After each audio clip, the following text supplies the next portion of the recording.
ድረስ ወደ አንተ የቀረቡት ከአንተም የራቁት አንተን ከበው ያሉ አህዛብ ከሚያመልኳቸው አማልክት አንተም አባቶችህም የማታውቋቸው ሌሎች አማልክት እናምልክ ብሎ ቢያስትህ እሺ አትበለው አለ እግዚአብሔር። አትስማውም፣ ዓይንህም አይራራለት፣ አትማረውም፣ አትሸሽገውም። ነገር ግን ፈጽመህ ግደለው። እርሱን ለመግደል በፊት የአንተ እጅ ከዚያም በኋላ የሕዝብ ሁሉ እጅ በላይ ትሁን። ከግብፅ ምድር ከባርነት ቤት ካወጣህ ከአምላክህ ከእግዚአብሔር ሊያርቅህ ወዷልና እስኪሞት ድረስ በድንጋይ ውገረው። እስራኤልም ሁሉ ሰምተው ይፈራሉ፣ እንዲህም ያለ ክፉ ስራ እንደገና በአንተ መካከል አያደርጉም አለ። ሌላም ጨምርልሽ። ኦኬ፣ የጥቅሱን ቦታ ስታይ ምን ላይ ነው? ኦሪት ዘዳግም ጨምርልሽ። ሌላም እግዚአብሔርን የሰደበ ይገደል ይላል ቃል በቃል። ከኔ ጋር ነሽ? ኦሪት ዘዳግም ላይ ነው። አዎ ኦሪት ዘዳግም ላይ ጥቅሱ ያለው። ዘዳግም 13 ከ6 ጀምሮ። ኦኬ አመሰግናለሁ። እሺ ሌላም ቦታ ላይ ከፈለግሽ የእግዚአብሔርን ስም የሚሰድብ ፈጽሞ ይገደል ይላል። ባሳይሽ እሱ ነው በቁርአን የለም። አላህን የካደ ነብዩን የተሳደበ የለም። የለም እንደዚህ ይኸውልሽ፣ ምን አለ መሰለሽ በቁርአን ላይ አንድ ሰው አላህን ቢሰድብና መልእክተኛ ቢሰድብ ከሰደበ ግደሉት የሚል የለም። አላህና መልእክተኛውን የሰደበ ግደሉት የሚል የለም። እዚህ ላይ ግን ላሳይሽ እግዚአብሔርን የሰደበ ፈጽሞ ይገደል ይላል። ያ ምን ይላል እዚህ ጋር? የእግዚአብሔርን ስም የሚሰድብ ፈጽሞ ይገደል፣ ማህበሩም ሁሉ ይውገሩት። መጻተኛ ወይንም የአገር ልጅ ቢሆን የእግዚአብሔርን ስም በሰደበ ጊዜ ይገደል።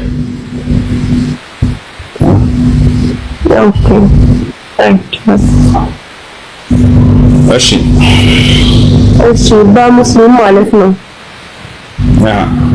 አንድ ሰው ሌላ ሙስሊምም ሆነ ሌላ እምነት ተከታይ ቢገድል ጥፋትም ኖሮበት ወር ጥፋት ሳይኖረው በስተት ቢገድል በፈጣሪ ዘንድ በአላህ ዘንድ ይጠየቃል ወይስ አይጠየቅም? በጣም ጥሩ። አንድ ሰው ሳያስበው ያኔ መግደል ሳይፈልግ ቢገድል በመኪና እየነዳ ሰው ገጨ ወይንም ደግሞ ጥይት ታዲያ እየተለማመደ እያለ ሳያስበው ገባበት ገደለው። ይሄ ሰውዬ ከአላህ ዘንድ ይጠየቃል ወይ? ፍርድ አለበት። ይሄ ሰው ፍርዱ ምንድነው ከተባለ አላህ ሱብሓነሁ ወተዓላ በቁርአን ላይ ተናግሯል። ወማ ካነ ሊሙእሚኒን አን የቅቱለ ሙእሚናን ኢላ ኸጠአ ወመን ቀተለ ሙእሚናን ኸጠአ ፈተሕሪሩ ረቀበቲን ወዲየቱን ሙሰለመቱን ኢላ አህሊሂ ኢላ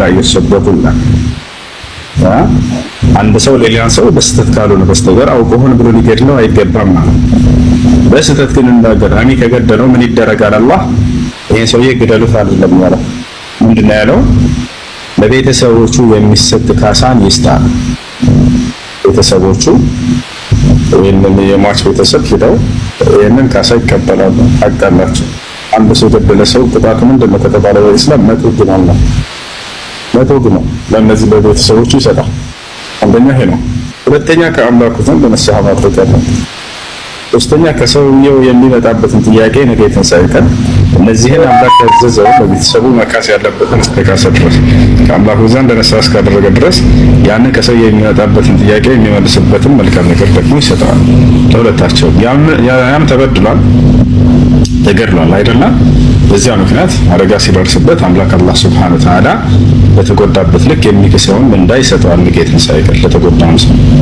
ይሄ ነው። እሺ አመሰግናለሁ። ጥያቄ ሲኖረኝ እጠይቃለሁ። አይ ሀብሽርሽ። እሺ ሰላም ጤና ይስጥልኝ። ሰላም እንዴት ነህ?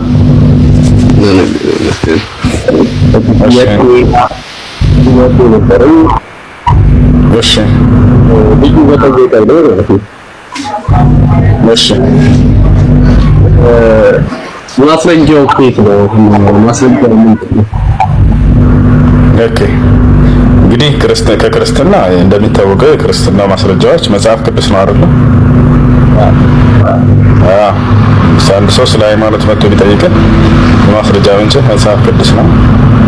በእስልምና ደግሞ የማስረጃ ምንጮቻችን ቁርአንና ሐዲስ ናቸው። ያን መሰረት አድርገን ፍትሃዊ ይሆናል። እሱንም ከክርስትና ያለውን እንነግረዋለን፣ ከእስልምና ያለውን ደግሞ ይሄንን እንነግረዋለን ማለት ነው። እና ስናይ ጊዜ እሱን እግዚአብሔር የትኛውን ቦታ ላይ ክርስቲያን ሆኖ ብሎ አላዘዘም። አዛዟል ብለህ የምትልበት ቦታ ካለ ችግር የለውም፣ ማሳየት ትችላለህ፣ መናገር ትችላለህ። እኛ ደግሞ አምላክ በነቢያት በኩል በነብዩ ሰለላሁ ዐለይሂ ወሰለም በኩል ልክ እንዲሁ ኢስላምን እንዳዘዘ የተናገረበትን ማቅረብ ማለት ነው። እሱ ላሳየህ የመቼ ማስረጃ ነው? የመቼ አምላክ በነቢያት በኩል እሺ፣ አንድ ጊዜ ይቅርታ። ሄሎ፣ ወአለይኩም ሰላም ወራህመቱላሂ ወበረካቱ።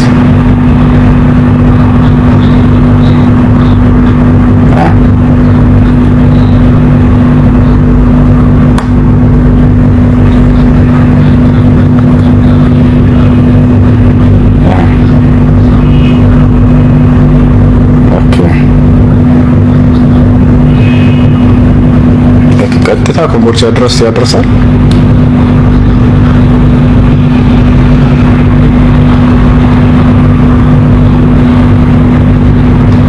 ኦኬ ቻላ አይ አልቆይም፣ ቀጥታ እዚያ ሄዳለሁ።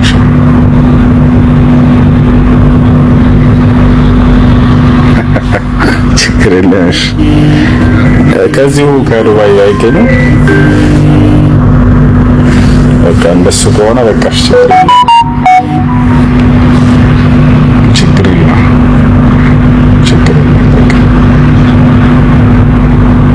አይሽ በቃ ችግር የለም።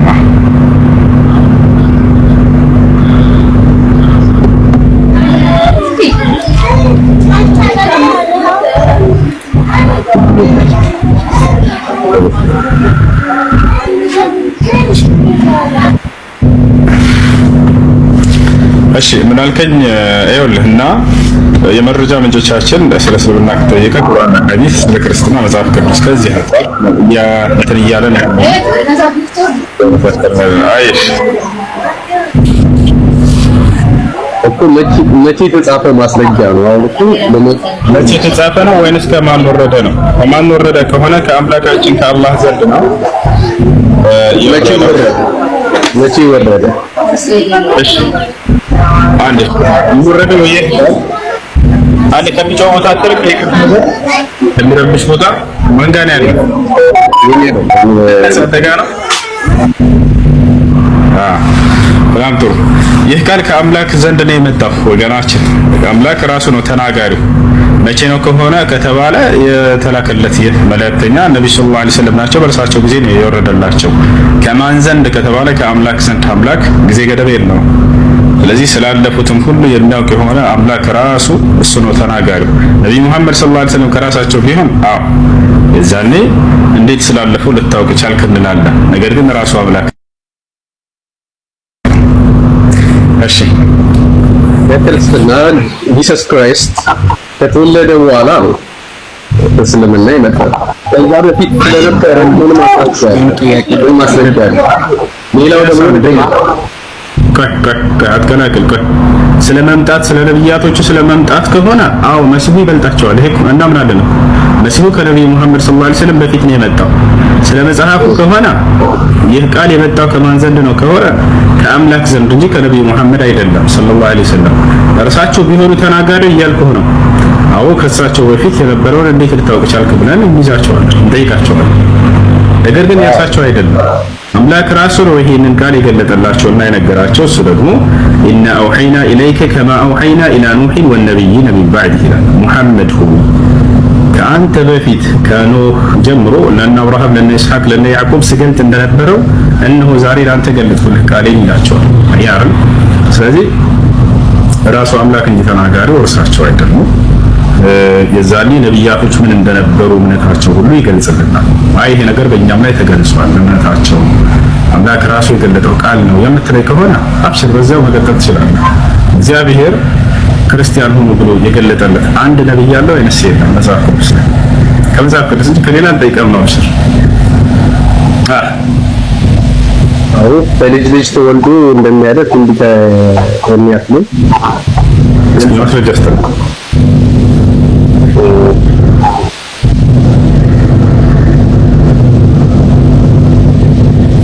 አድሚኖች ካላችሁ አስገባቸው። እሺ ወጥ እንፈልጋለን። አብዱልከሪም ሙሉ ስልጣን ሰጥቻለሁ። ነው እስኪታስተካከል ነገር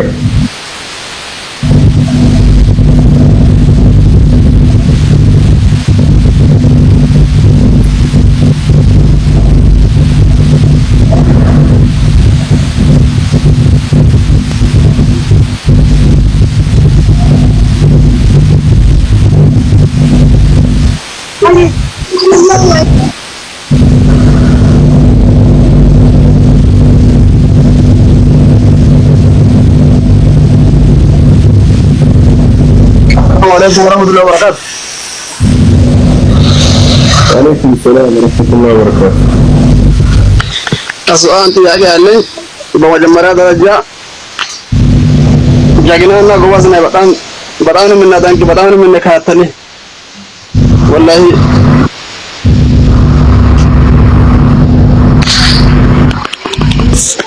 በመቀጠል ጥያቄ ደግሞ ለምሳሌ ያው ውጪ ነኝ እና ያለሁት ከመጀመሪያ ከኢትዮጵያ ሲወጣ የሆነ ቃል ከአላህ ጋር እንትን ብዬ ነበርኩ። አላህ ያ ረቢ ያሰብኩበትን ቦታ ካደረስከኝ ከደረስኩ በኋላ ከተመቸኝ እንደዚህ ነገር ለመስጊድ እሰራለሁ፣ ለመስጊድ ቁርአን ገዛለሁ ምናምን ብዬ ነበርኩ። ብዙ ወር ቃል ገብቼ ነበርኩ። አሁን ለምሳሌ ሳይሳካኝ ቀርቶ ያ ነገር ካላረኩ እንዴት ነው? እሺ በጠየቀው ነገር ከተሳካልህ ነው ቃል የገባውን የምትፈጽመው። እሺ ነብያችን ሰለላሁ ዐለይሂ ወሰለም ሐዲስ ላይ ምናሉ ምን ነዘረ ቢሸይእን ፈልዩፊ አሉ። የሆነ ነገር ከተሳካልኝ እንዲህ አደርጋለሁ ብሎ ለአላህ የተሳነ ቃል ይገባል ወይም ቃሉን ይፈጽማሉ። መቼ ነው የሚፈጽመው? ማለት ነው። ለምሳሌ ሰውየው ሳውዲ እየሄደ ለካላ ኮይ በሰላም ሳውዲ ካስገባኸኝ አንድ ፍየል አርጄ ለድሃዎች ሰደቃ አበላለሁ ብሎ ቃል ገባ። ስለዚህ የሰው ይሄን ቃል የሚፈጽመው መቼ ነው? በሰላም ሳውዲ ሲገባና ሲመቻችለት ጊዜ ነው። ከየመን ከተመለሰስ ይሄ ሰው የለበትም። በቃ የጠየቀው ነገር በትክክል ተሳክቶ ከሆነ የዛኔ ቃል የገባኸውን ትፈጽማለህ ማለት ነው። እሺ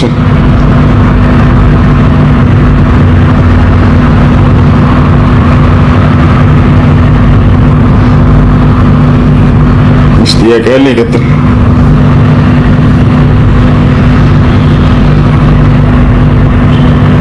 እሺ አድሚኖች ካላችሁ አስገባቸው። እሺ ሰላም አለይኩም። ወአለይኩም ሰላም ወራህመቱላህ።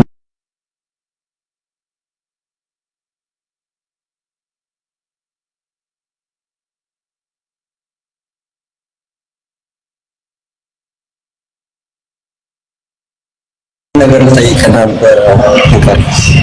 እሺ ጥያቄ ምንድን ነው?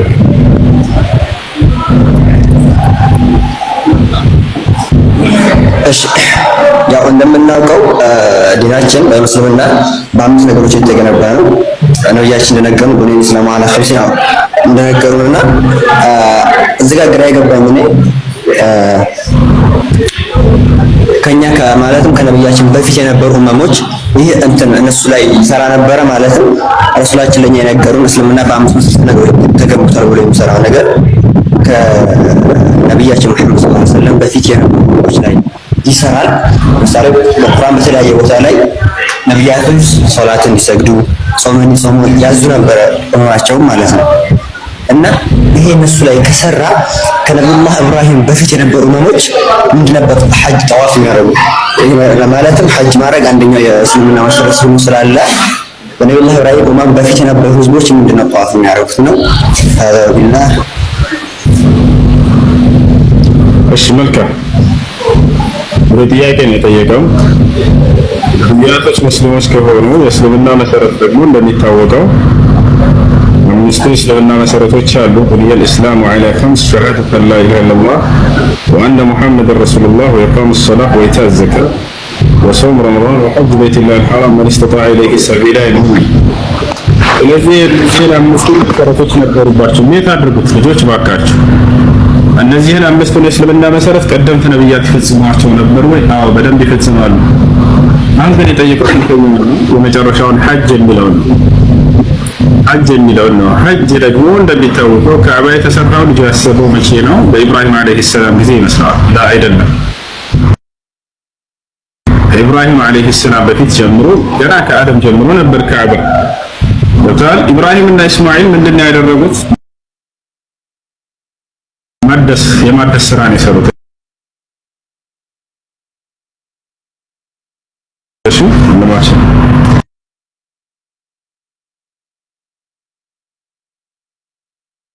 መጀመሪያ እንደነበር ማስረጃ አለ ወይ? አዋላ አላህ ሱብሓነሁ ወተዓላ ሲናገር በሱራ አለ ኢምራን ላይ ምን ይላል?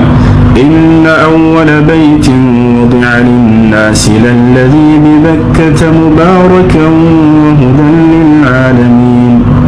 ኢነ አወለ በይቲን አለ የመጀመሪያው ቤተ አምልኮ ውዲዐ ሊናስ ለሰዎች የተቀመጠው የተሰራው ለለዚ ቢበካ ያ መካ ላይ የሚገኘው ነው አለ። ለሰዎችም ጊዜ የመጀመሪያው ሰው ማን ነው? አደም አለይሂ ሰላም። ስለዚህ ከአደም ጀምሮ የነበረ ነው።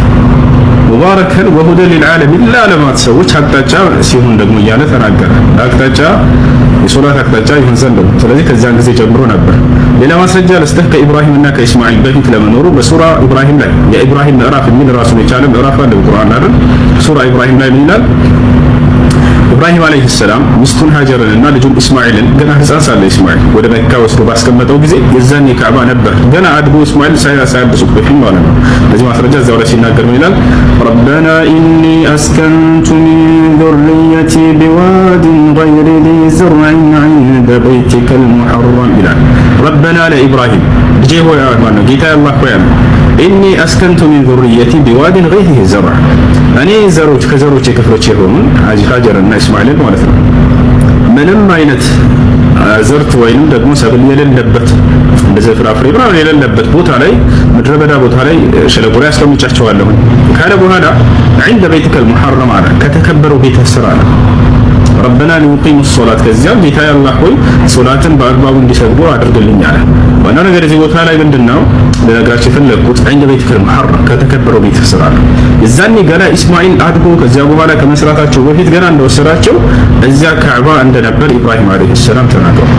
ስለዚህ ካዕባ ከኢብራሂም በፊት ነበር ያ ነውና ሐጅ ከዚያ በፊት ይደረግ ነበር ማለት ነው። ነብያችን ሰለላሁ ዐለይሂ ወሰለም ማ ሚን ነቢይን ኢላ ወቀድ ሐጀ አልበይት አሉ። ማንም ነብይ የለም ሐጅ ያደረገ ቢሆን እንጂ ወደዚህ ወደ ካዕባ መጥቶ ብለው ተናግረዋል።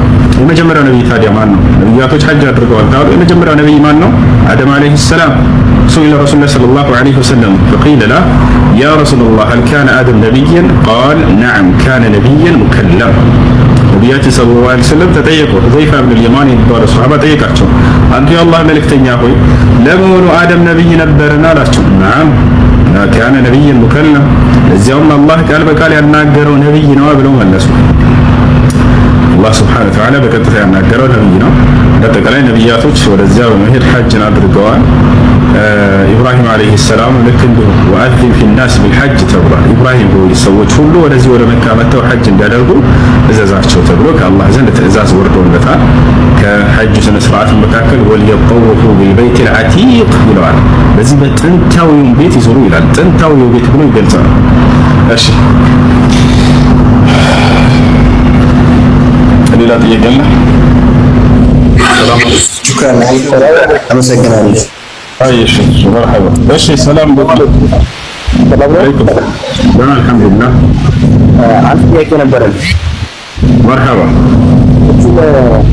በፊት ማለት በጣም ብዙ ጊዜ ወንጌል ላይ ተቸገርኩኝና በዛ በኋላ ወንጌል ላይ ላለመውደቅ ብራን ብዬ ለራሴ ቃል ገባሁኝ። ከዚህ በኋላ እንደዚህ አይነት ስራ ሰራን ይሄን ስራ ከሰራሁ በቃ አላህ የሆነ ነገር አድርግልኝና በቃ ለራሴ እንትናቱኝና ይሄን ስራ ከሰራሁ ነው ወደቀ አላህ እንክስራ ከተመለስ ከሰራሁኝ ምን አልክ? በቃ ከዚህ በኋላ ወንጀል አልሰራም ይሄን ስራ ካደረኩ በቃ አላህ የሆነ ዲስኩት ማድረግልኝ ማን ቢሆን እንትናልኩኝ ያው ስራ በቃ እንደዚህ አይነት ስራ ላለመስራት ማለት ነው። ከዛ ተመልሼ ደግሞ እዛ ስራ ላይ ወደቅኩኝና ከዛ ተደብቆ አሁን ምን ማረጋለሁ? መልሰህ ተውበት ማድረግ ነው። ስራ ዳግም ከተመለስኩ እንዲህ አድርገኝ እያላችሁ እንትን አትበሉ፣ አትማሉ። ወራሳችሁ ላይ መጥቶ ነገርን አትለሙ።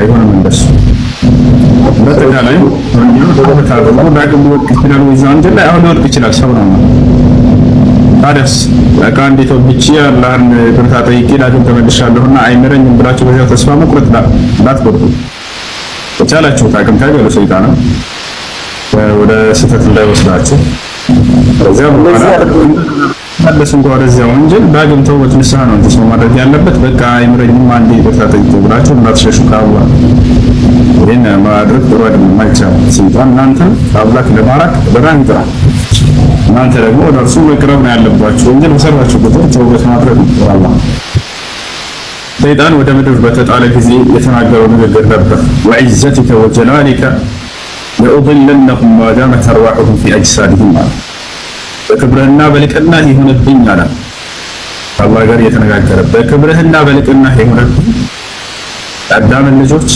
እርሳቸው በስጋቸው ውስጥ እስካለች ድረስ አንተ መንገድ አስታቸዋለሁ ብሎ ቃል ገባ አንተን አስገዳቸዋለሁ ኃጢአትንም እንዲያደርጉ ትእዛዝህ እንዲተላለፉ አደርጋቸዋለሁ አላህም ብሎ መለሰለት ወዒዘቲ ወጀላሊ ለአግፊረነ ለሁም መስተግፈሩን በክብርና በልቅና ይሁንብኝ አለ አላህ አንተ ብታስታቸውም ወደ እኔ ንስሐ እስካደረጉና ምህረት እስከተማጸኑ ድረስ እኔ ደግሞ ምርላቸዋለሁ የፈለጉትን ኃጢአት ላይ በወድቁ እንኳን ስለዚህ ሰይጣን አንተን ከአምላክ ትእዛዝ ለማሳት ሁሌ ይሰራል በምድር ላይ በህይወት እስካለ ድረስ አንተ ደግሞ እርሱን ጀርባውን የምትቆርጠው በምንድነው ንስሐ በማድረግ ነው ወደ እርሱ በመመለስ ነው ተስፋ በመቁረጥ ከሆነ ይሄ ስህተት ነው አላህ ተስፋ አትቁረጡ ብሎናል ቦታችኋል አይደል አላህ ተስፋ እንዳትቆርጡ በፍጹም ብሏል ኢነሁ ላ የቅነቱ ምን ረሕመት ረቢሂ ኢላ ዳሉን አለ ከጌታው ከአላህ እዝነት ተስፋ የሚቆርጠው የተሳሳተ ሰው የጠመመ ሰው ካልሆነ በስተቀር ሌላ አይደለም እያለ ይናገራል እሺ ሌላ ጥያቄ አለ ሰላም አለይኩም ሎፊዝ የሚለው ነው ጥያቄ ጨርሰሃል አውርደህ አንተ ነህ እኔ ገና ጀመርኩ እሺ ከላይ ያለው መሰለኝ እሺ ጥያቄ ምንድን ነው ወአለይኩም ሰላም ወራህመቱላሂ ወበረካቱ የኔ ጥያቄ እንዴት ነው ፀጉር ቤት ከፍቶ መስራት ይቻላል ወይ ኖሬ ውስጥ መስራት ወይም ደግሞ አንተ ልክ እንደ ካምፓኒ የፀጉር ቤት ካምፓኒ ከፍቶ መስራት ይቻላል ይቻላል ችግር የለም ያው በዛ ላይ ብዙ አይነት ቁርጥ የሚጠይቁና ያኔ ችግር የለውም እዚህ ምናምን ላጭልኝ የሚሉ ሰዎች እንዳትላጭ ልክ እንደው ፀጉርን ደግሞ حلق الشعر بعضه هذا بعض የፀጉርን ከፊሉን ልጭት አድርጎ ከፊሉን መተው ይሄም እንደሁ መክሩህ ነው ልብ በሉ ፀጉርን ምልጥ ልጭት አድርጎ የሆነውን ክፍል ከላይም ሊሆን ይችላል ከጎንም ሊሆን ይችላል ከሱ አይቻልም መክሩህ ነው እንዳትላጭ ሙሉ በሙሉ ማለት ግማሹን ልጭት አድርጎ ግማሹን መተው አይቻልም ይሄ ነው ነብያችን ሰለላሁ ዐለይሂ ወሰለም ይሄን ነው የከለከሉት ደረጃው መክሩህ እሺ እና ፂምን እንዳትላጭ ነው ፍጹም ይሄን ላጭልኝ የሚል ከሆነ የምትላጭ ከሆነ ወንጀል ነው ይሄ ቃል በቃል ነብዩ ሰለላሁ ዐለይሂ ወሰለም ሐራምነቱን ከታላላቅ ወንጀል ነው ገልጸዋል ለምሳሌ አዕፉ ሊሃ ወፍሩ ሊሃ አርኹ ሊሃ ብለው በበርካታ ገላለጽ ገልጸውታል ፂምን ሰውየው ማሳደግ እንዳለበት መላጨት እንደሌለበት ማለት ነው እንደ እንትን ከሆነ ምንድነው ለምሳሌ የፀጉር ቤት ባለቤት እንደመሆን ማለት ነው አሰሮች ቀጥረህ አንተ ግን ባለቤቱ ወረዲያን ስራ አንተ ባትሰራው እንደዛስ ቢሆን ወይም አሁን እዛ ያለንበት ጋር ምን አለ አሁን ያለው ዱባይ ነውና ካምፓኒውን ከፍተን ስራውን ሳንሰራበት ቪዛ ለመሸጥ እንደዛ አይነት ነገር ኦሬዲ ግን በፀጉር ቤት ስም ሆኖ ምናምን እንደዛ አይነት ነገሮች ይሰራል ረሽ ማጭበርበር አይቻልም በትክክል የምትሰራው ስራ ከሆነ ፈቃድ የምታወጣው ያንን ለዚያ ማዋል አለበት እሺ ሰላም አለይኩም ወአለይኩም ሰላም ወራህመቱላሂ ወበረካቱ ሰላም እንደና ሰላም አለው የሆነ ጥያቄ ነበረኝ ሳይ ማለት እኔ እንኳን ሙስሊም እንትን አይደለሁም እና የሆነ ጀለስ ነበረ እሺ እግዚአብሔርን እየሰደበ ፈጽሞ ይገደል የሚለው ቦታ ላይ የመጽሐፍ ቅዱስ ጥቅሱን ንገረኝና እሱን ንገረኝ ምናምን ስላለኝ ነው እሺ ጠይቀውና ንገረኝ ምናምን እሱ አሁን ስራ ስለሄደ ነው እንጂ ገብቶ ይጠይቅ ነበር ያው ኦኬ የትኛው መጽሐፍ ላይ ነው የትኛው ምዕራፍ ላይ ነው ስንተኛ ቁጥር ላይ ምናምን ንገረኝ ስክሪንሾት አድርገለት ያ ኦሪት ዘሌዋውያን 24 ቁጥር የእግዚአብሔርን ስም የሚሰድብ ፈጽሞ ይገደል። ማገሩን ሁሉ ገሩት። መጻተኛ ወይም የአገር ልጅ ቢሆን የእግዚአብሔርን ስም በሰደመ ጊዜ ይገደል ይላል። አዎ ለየነች ሴት እያሳየሃት ነበርና ተጨማሪም አለ። ተጨማሪም አለ። እሱንም አሳየኝና ለሱ ልንገረው። እንደዚህ ስክሪንሾት እያደረኩ ይሄን አነሳለት። አዎ አንስቻለሁ።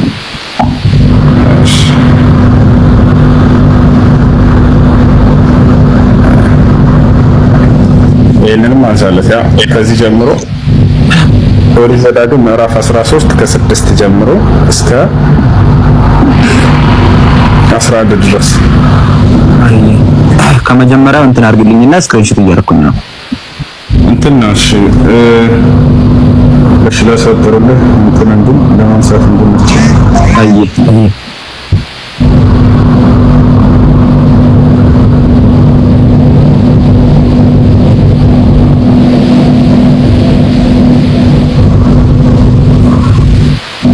እሺ ያ አነሳ ቴንክ ዩ ሁሳ በጣም ጀግና ነህ። እንደ በዚሁ ቀጥል። አላህ ካንተ ጋር ይሁን። ጨማሪ ሁሱ የሳ 31 15 ይጨመርለት በሰንበት ይሰማል ይገደላል። ወይኩም ሰላም ወራህመቱላህ። እሺ ያዘው የሚነግርህ ምዕራፍ። እሺ